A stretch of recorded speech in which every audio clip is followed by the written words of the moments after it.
I'm going to read this passage as I would read it on the test, but I am going to stop and tell you what I'm thinking, so that's not going to be the same by any means. And I'm going to focus on the things that we just talked about. So one, reading and understanding individual sentences, reading and understanding groups of sentences, right? And then reading and understanding the passage as a whole, okay? Let's jump in. In tracing the changing face of the Irish landscape,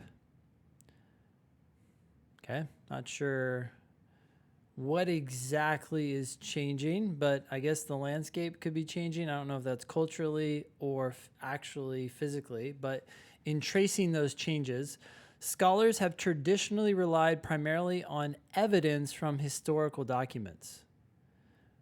Okay, so to try to figure out how the Irish landscape has changed, they've looked at historical documents. I guess that makes sense. People probably wrote about the landscape or society. If I'm assuming this is more physical than social, but however, such documentary sources provide a fragmentary record at best. Okay, so they look at historical documents, but it's really hard to get a good picture.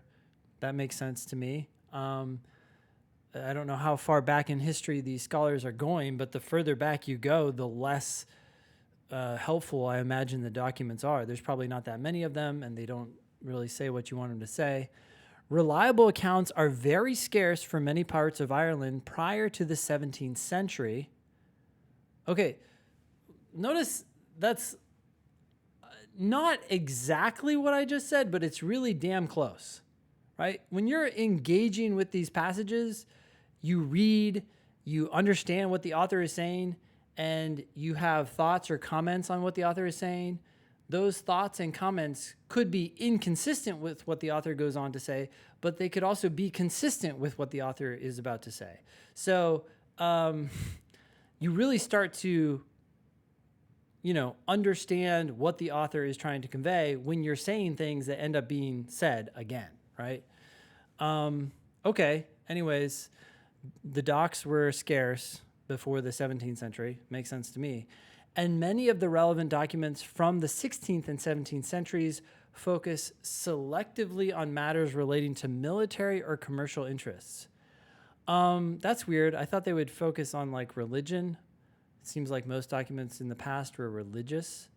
I guess this person says many of the relevant documents. So maybe the religious ones aren't relevant. Anyway, that doesn't matter. Point is they were focusing on other things. Studies of fossilized pollen grains preserved in peats and lake muds provide an additional means of investigating vegetative landscape change. Okay. I'm going to stop here because I think I understand where this author is going, right? The author said, hey, scholars have looked to historical documents to figure out what's going on the Irish landscape. They're so-so. They're okay, but they're not great. And now the author is telling me about fossilized pollen grains. I didn't know that pollen grains could even be fossilized, but I suspect the author is going to tell us how this is another way of understanding the landscape, or maybe a better way, something like that, right? When you got here, did you feel like you understood that or where the author was probably going with this? If you did, you're engaged, and we'll see if that's actually what happens. But you really want to be that in tune with the person you're reading, right? Or whoever wrote this, you're in tune with them. Details of changes in vegetation resulting from both human activities and natural events are reflected in the kinds and quantities of minute pollen grains that become trapped in sediments. Okay, wow. So we can learn a lot from these fossilized pollen grains. Analysis of samples can identify which kinds of plants produced the preserved pollen grains and when they were deposited. In many cases, the findings can serve to supplement or correct the documentary record. Okay, Wow. So we can learn what plants there were, we can learn when they were, and then we can say, hey, that's inconsistent with what people wrote down. Yeah, science. It probably works better than like humans writing things down who are just random people. For example, okay, so I'm pretty confident about where this passage is going, and now we're going to see an example of how these pollen grains work, probably. So I think, and examples, by the way, are always evidence. It's supporting a claim that came earlier. The claim that came earlier had to do with the fossilized pollen grains being this tool that we can use. So now I'm going to see an example of how that tool can be used. Analyses of samples from Longlock in County Down have revealed significant patterns of cereal grain pollen beginning by about 400 AD. That's a really long time ago. I think we have just talked about the 16th and 17th centuries so far, so this goes way back. The substantial clay content of the soil in this part of Down makes cultivation by primitive tools difficult. Okay, so wait. Significant patterns of cereal grain pollen. Okay, anyways. Cultivation was difficult, so it was hard to cultivate this stuff. Maybe it grew naturally. Historians thought that such soils were not tilled to any significant extent until the introduction of the mold-bored plow. I don't know what that is. Mold-bore plow to Ireland in the 7th century AD. Okay, so if historians thought this, then I'm expecting the author to say that they're wrong. But we're talking about 400 AD, and then we have the 7th century. Wow, so a long time later. Boy, okay, so 1,000 years or so later, they didn't think that this thing was tilled until then, or such soils were tilled until then. Okay, because cereal cultivation would have required tilling of the soil, the pollen evidence indicates that these soils must indeed have been successfully tilled before the introduction of the new plow. Oh, okay, so I thought maybe they grew naturally, but this person is saying, no, they must have been tilled somehow, even though they didn't have this plow. And we know that because of the pollen grains that we discovered. Wow, okay, so that is correcting. I don't know if it's correcting, but it's definitely helping historians in a way that the documentary record did not. Sound good? So that's an example of how this new method is helpful. Another example concerns flax cultivation in County Down, one of the great linen-producing areas of Ireland during the 18th century. Okay, now we're moving way into the future. Some aspects of linen production in Down are well documented, but the documentary record tells little about the cultivation of flax, the plant from which linen is made in that area. Okay, so we had a lot of people producing linens in the 18th century in County Down. And apparently to make linens, you need to cultivate flax. I did not know that. I had no clue that flax is used to make linens, but whatever. The record of 18th century linen production in Down, together with the knowledge that flax cultivation had been established in Ireland centuries before that time, led some historians to surmise that this plant was being cultivated in Down before the 18th century. Okay, so they made linens in the 18th century. They could cultivate flax well before that, so they probably did cultivate flax before that. Some historians thought that, so what is the author going to say? But pollen analyses indicated that this is not the case. Flax pollen was found only in deposits laid down since the 18th century. Okay, so again, the historians are corrected by this new methodology.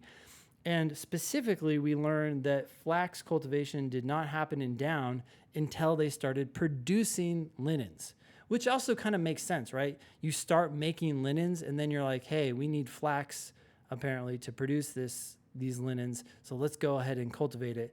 Apparently, they didn't cultivate it before that. Unless, of course, this methodology has flaws. But as far as we know, okay, 2 corrections to the record. It must be stressed, though, that there are limits to the ability of the pollen record to reflect the vegetative history of the landscape. Sure, it probably can't tell us everything. For example, okay, yet another example. Examples are always evidence for a claim that was recently made. So this example is going to show the limitations, right? You always have to remember that the phrase, for example, points forward to evidence and back to a conclusion. So what's my example? Pollen analyses cannot identify the species, but only the genus or family of some plants. Okay, so we can't be very specific with this analysis. Among these is matter. I don't know any of this stuff. Apparently, this is a seed. A cultivated dye plant of historical importance in Ireland. Okay, it's a dye plant, whatever that means. Matter belongs to a plant family that also comprises various native weeds, including goosegrass. Again, don't know anything about that, but okay. If madder pollen were present in a deposit, it would be indistinguishable from that of uncultivated native species. Okay, so here's an example of something where we could find pollen, but we wouldn't know exactly which plant it was. We would just know the genus or family. Fair enough. Okay, so it's not as specific or, specific as we'd like it to be in some cases. Bottom line for this passage, right? We used to look at the historical documents, and now we have this new methodology of looking at fossilized pollen seeds. And it's pretty helpful. Here are 2 examples of how it was helpful, but there are some drawbacks. It doesn't get as specific as we want in some cases. Would you guys say overall the author likes this new methodology? Okay, I see some people nodding their heads. Yes, I think this is a positive article in favor of this new methodology. It doesn't replace the documentary record. It can, it's used in conjunction with it. It's not like totally taking everything over, and it still has some weaknesses, but on balance, it's a good thing. Okay, notice I'm not saying any of this by looking back at the passage and trying to quote sentences. I'm just telling you what I think of this passage after reading it, because the information is in my head, and that's where you want to get. Okay, before we go into the questions, does anyone have any questions about this passage? Because really, 80% of your problems are going to start here. You misunderstand something here, that's going to manifest itself later, and so then you might think the problem is with a particular question, where really the problem started here.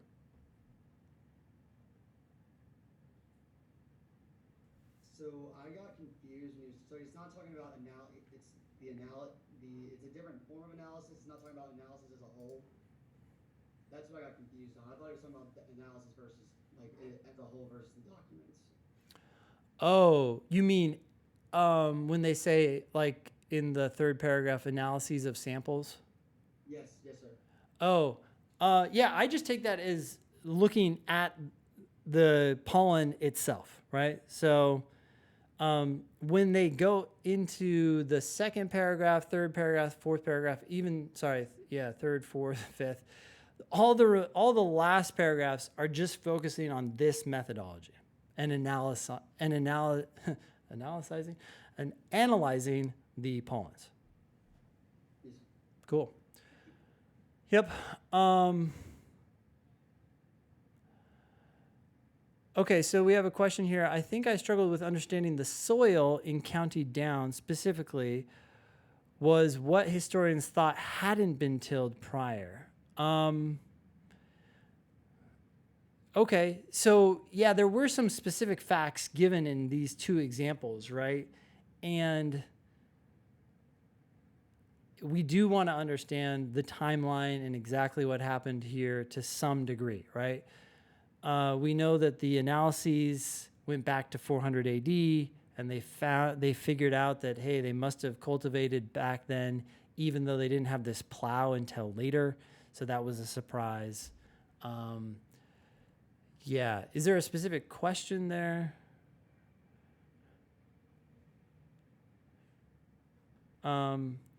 Okay. Here's another question. I have trouble reading the passage and remembering it all. Is it possible that some people do need to take notes and identify structures? Perhaps big picture thinkers don't need to take notes, but detailed people, yours truly, need to take notes and identify structures in order to distinguish the main point and caveats. There are exceptions to every process, and everyone is different. That said, I think if you try to restate what the author has said in your own words at certain points throughout the passage, you're gonna force yourself to remember what was said in that moment, and then that's gonna make it much easier 2 minutes later when you're doing the questions. I would practice that first before immediately or reflexively going to notes or something like that. Reggie. Can you hear me? Yes. Yeah, go for it.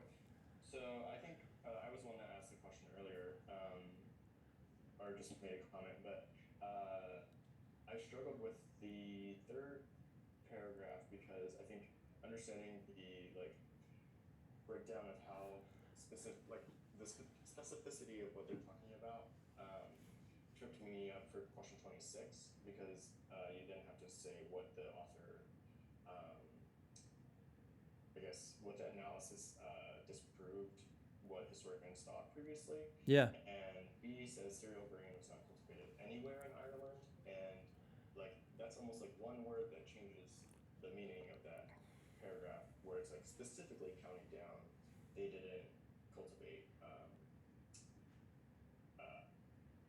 this whatever the pollen until blah blah blah blah. So I think I was confused about that, and that tripped me up because I had to spend a lot of time thinking about which one was right. Okay. Yeah, so I don't know the question, but we can go over it when we get there. I think are you saying that you got confused with some of the facts of what was happening in the passage, or you just didn't notice them all, or I guess what is your, when you're reading, how do you make sure that you're pointing out those specific phrases or capturing the detail that they're saying? Because I can understand the passage as that paragraph I understand generally, but there are words that are, I guess, making it more specific, if that makes sense. I don't know how to explain it, but yeah.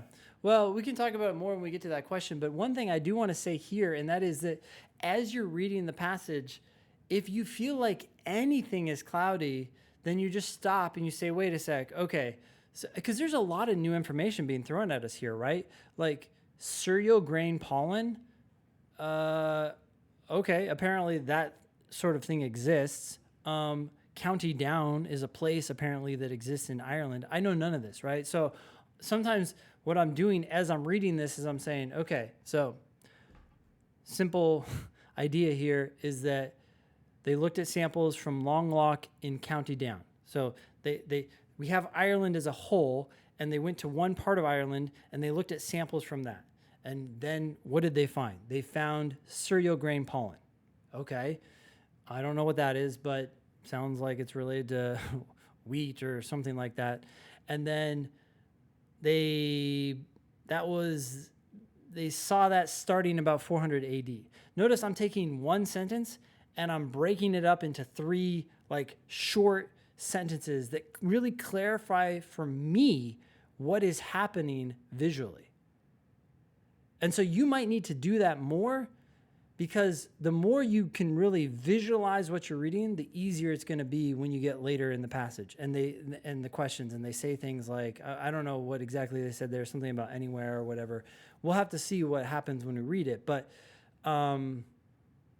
because you have that visualization of what is literally happening and what these people are discovering, it's going to be clear. I feel like you're saying you understand, but maybe it's not as focused of a picture as it could be. Okay, cool. Let's